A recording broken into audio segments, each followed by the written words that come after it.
Welcome to the Marketing Happy Hour podcast. I'm your host, Shelby McFarland, founder of The Marketing Broker. Join us as we dive into marketing tips, business insights, and creative strategies to help your brand stand out. Whether you're an entrepreneur or a marketing pro, grab your drink and let's make marketing fun and effective. This is the Marketing Happy Hour podcast. Let's get started. What's up, guys? It's Shelby here with The Marketing Broker. So excited that you have decided to tune into the Marketing Happy Hour podcast. This is the podcast that I use to share my skills and knowledge that I have gotten over the last 10 years being in marketing, and you get all of it for free. Today, we're going to talk about why or how you should be prepared to hire a marketing pro. Just like me. So what do you need to know? What are the signs? What are the symptoms of your company needing you to take the next step to go from DIY marketing to, you know what? I think I'm going to hire a marketing pro to do my digital marketing online. So let's dive right on into this. We have a few signs that you may be ready to hire a marketing professional. I make sure that during my consultation calls, we go through these signs so that way I know that my potential client is ready to hire me or maybe on the cusp of it, and then we can kind of educate them to see what the next steps should be, or maybe they should continue with their DIY marketing or something like that. So let's think about the first thing here. You're very inconsistent on social media. If you are not posting 3 times a week, you are not helping your SEO. Some people think, you know what? I post once a month.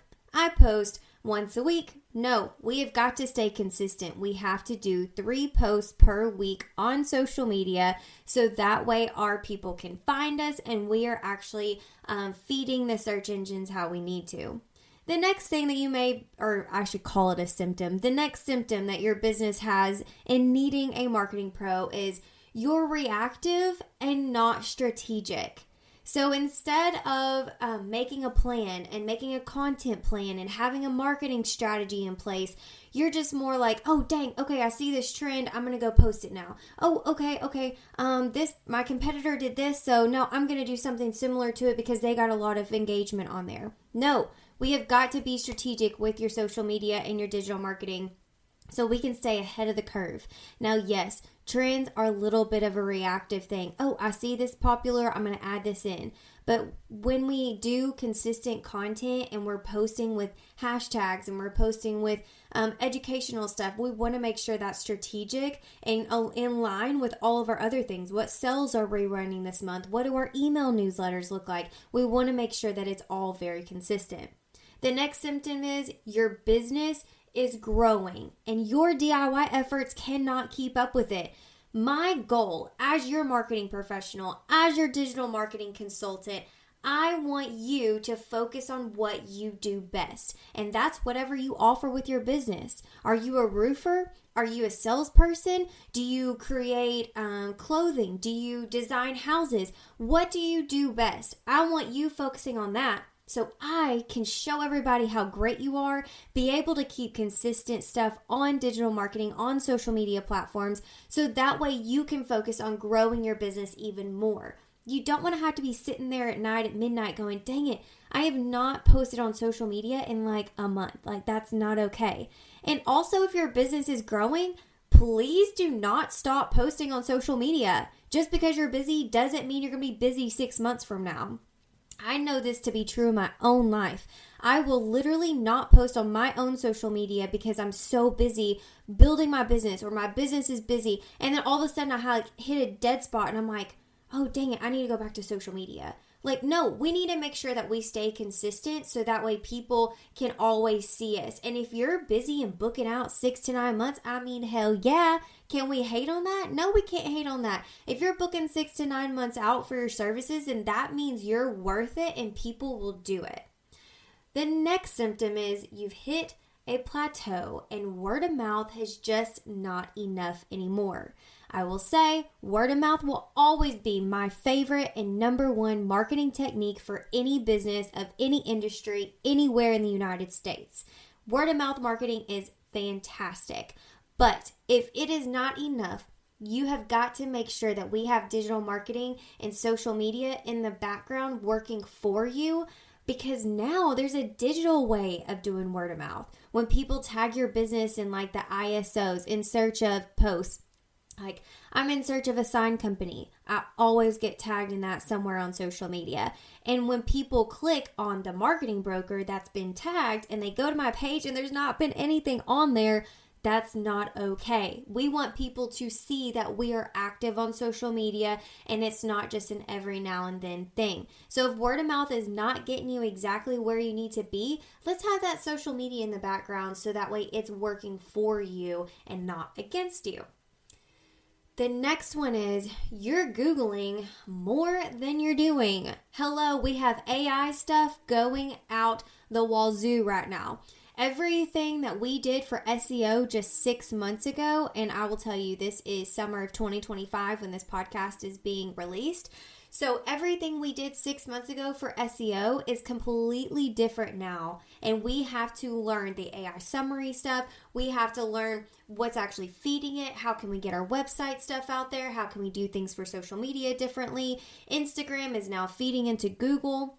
And that's a new thing for search engine optimization. So if you're Googling what you should post or how you should post or when you should post, then bro, just freaking hire someone to do it. It's worth your time. Your time is so freaking valuable as a business owner. Your time deserves to have its own unique area in your life so you can actually focus on what you need to make money. Let's think you spend 4 hours Googling how to create social media posts. You could be spending 4 hours creating new streams of revenue for your business. And I only know this because my business coach told me the same thing several years ago.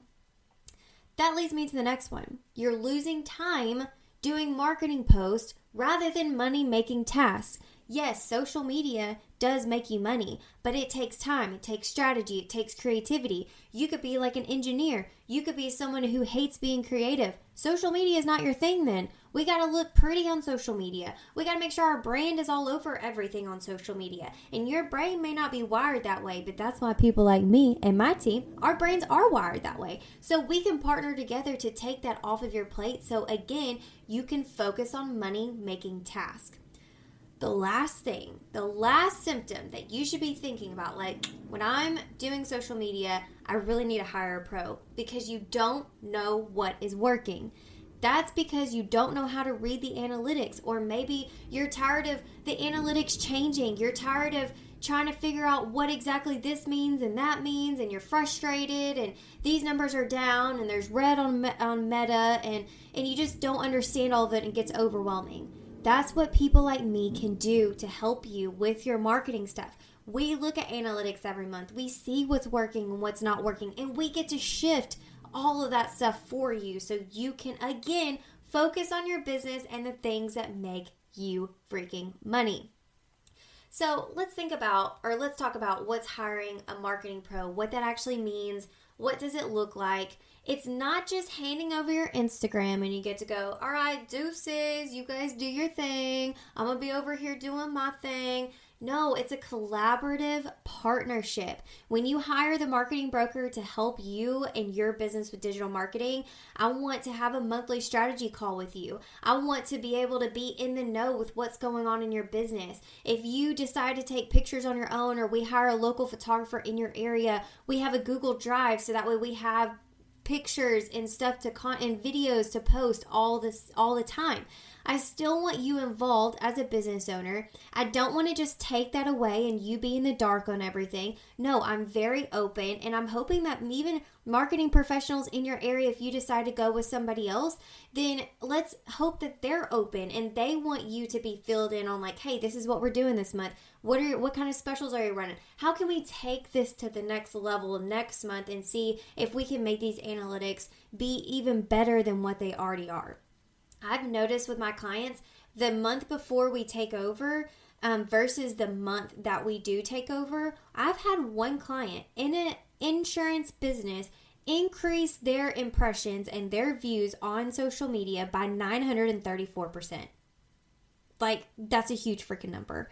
But also, we've increased it since then. They've been with us for about 4 months, and every single month we've increased. But that's how drastic it goes from not posting on social media to posting consistently 3 times a week. So I want you involved. I want you to know what's going on social media. I want you to have a say. Every single client of the marketing broker gets a meeting with me every single month. They get the opportunity to do it. Some people do, some people don't. So it really just depends on what your personality is, but I will always be checking in at least once a month with everybody. So that way we're all on the same thing, same page. So before you hire the marketing broker or before you hire a marketing professional, you need to get clear on a few things. What are your business goals? So what kind of revenue growth or audience do you have? What are your goals in the next year, 5 years, 3 years, 10 years, whatever? How do you want your business, what do you see your business looking like? So that way we can create a strategy to help with that. Who's your ideal client? We need to know who that is, so when we're creating content, we are able to word it a certain way. If we're speaking to Gen Zers, it's completely different than if we're speaking to boomers or if we're speaking to millennials. And also a big one is, what is your monthly marketing budget? People will set consultations with me and go, I really just don't have a budget in mind. Well, it's really hard for me because I've got base packages that we can talk about, but I may be able to help your business go even higher and grow even more if we knew exactly what kind of marketing budget you had. So I would recommend anything between $500 and $1,000 a month that you can spend towards marketing, digital marketing. That includes social media, running ads, geofencing ads, any kind of photography stuff you need. I think $500 to $1,000 for a very small niche business is a really good start to it. And the last thing is, what are your communication expectations? Exactly what we just talked about. Do you want to be involved? Do you not want to be involved? Do you want to talk all the time? Do you want to have a meeting once a month? How do you see this going? And be able to communicate that to the people that you interview to do your social media, to do your marketing efforts. Okay, we all see red flags, right? We think about red flags being in personal relationships. Well, I promise you, there are red flags in business, and I look for red flags, especially when people are trying to hire me, because I am getting to choose to hire them just like they're getting to choose to hire me. Don't hire based on a follower count or really flashy graphics. I have a lot of local competitors that will sit here and tell someone that I'm bidding against that, we can get you number 1 on Google in 4 days. Or something dumb like that. That's not even possible. These people that call you from Google or anything like that, because I know you already get those calls if you're a business owner, and they're like, we can get you number 1. You need to make sure that what they're selling you is not just flashy and trying to get you in lengthy contracts, and you want to make sure that what they do is good. That's why you ask for people like recommendations, or you ask people for their references. I get asked for references all the time. They want to see what we've been doing and who we've been helping. The next red flag is avoid anyone who promises number 1 on Google. Imagine that. Of course, I'm really bad at talking about things before I actually have it written down to talk about. So if they promise you that, bro, just bye-bye, see you later. Because I like to be very realistic about expectations with my clients. I'm going to be like, this is going to take time. It doesn't happen overnight, and it's going to take a lot of freaking work to get there, but I promise you we'll get there. The last one is, make sure they understand your industry and not just the freaking trends. Every trend doesn't work for every industry. We take upon ourselves here at the Marketing Broker to learn everything about our industries that we represent. In fact, we have a hog company that does hog traps, and we know more about hog traps than we've ever freaking wanted to know. But let me tell you right now, I know when the hog season is. I know what they like to eat. I know when they when they go into the traps and how easy it is and what you have to do with them after that. So even boring things like that, even boring things like insurance, make sure those people know any kind of regulations they need for your company or anything about your industry. They need to know it so that way they can convey the message correctly. So if you're nodding along, you probably are ready to stop spinning your wheels and you're like, okay, fine. I'll do it. I'll do it. I'll hire somebody. Yes. Okay. But guess what? You can do a consultation without having to hire right then. Interview a few people that you know. Interview a few people that you Google. And just ask them questions about themselves, about how they operate, about their team. So that way you can feel very, very secure about hiring somebody and very confident in that person. And if that person's me and you're like, hey, I would love to have a free consult with you, just go to themktgbroker.com, themarketingbroker.com, and you will see a free consultation link and you'll get a personal invite from me and we will discuss all things your business and how we can help you with marketing. Catch you on the next episode.